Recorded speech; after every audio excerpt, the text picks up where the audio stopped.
আসসালামু আলাইকুম সুপ্রিয় গাইস, আমরা কিন্তু চলে এলাম আজকে আমাদের এখানে যে শস্য ফুল বা শস্য চাষ করা হয়েছে। এখানের এই সুন্দর প্রাকৃতিক ভিউটা নিয়ে চলে এলাম আপনাদের মাঝে। আপনারা যারা আমার এই ভিডিও দেখেন এবং যারা আমার সাথে যুক্ত আছেন তারা সকলে লাইক কমেন্ট শেয়ার করে পাশে থাকবেন। আমি যে ভিডিওগুলো করে থাকি চাই এই ভিডিওগুলো কিন্তু সব সময় আপনাদের মনে অনেক অনেক ভালোবাসা ও সৌন্দর্য তুলে ধরার।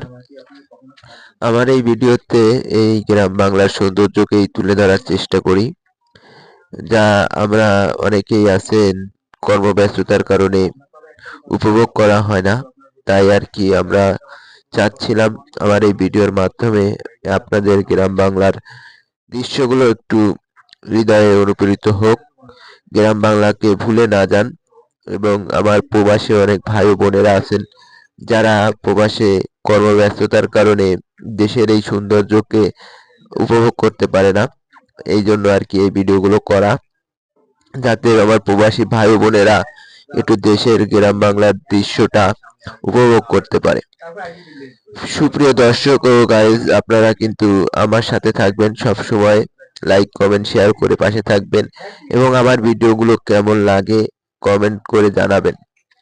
তাহলে আমি আরো এই সুন্দর সুন্দর ভিডিও করার আগ্রহ পাবো এবং আপনাদের অনুপ্রেরণায় আমি হয়তো আরো বেশি বেশি ভিডিও তৈরি করতে পারবো, আরো সুন্দর সুন্দর দৃশ্যর ভিডিও তৈরি করতে পারবো। আপনারা ভালোবাসার সাথে একটু লাইক কমেন্ট শেয়ার করে পাশে থাকবেন এবং ভিডিওটা কেমন হয়েছে কমেন্ট করে জানাবেন, যাতে করে আমি আরো সুন্দর সুন্দর ভিডিও তৈরি করে আপনাদেরকে দেখানোর জন্যই তৈরি করতে পারি বা আমার ভিডিও তৈরি করতে আগ্রহ বৃদ্ধি হয়।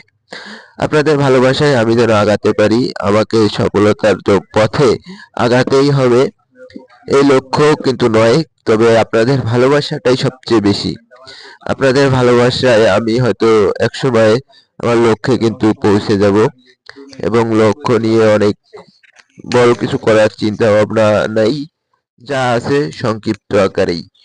আপনাদের ভালোবাসায় আমি সফল হতে পারবো, এছাড়া পারবো না।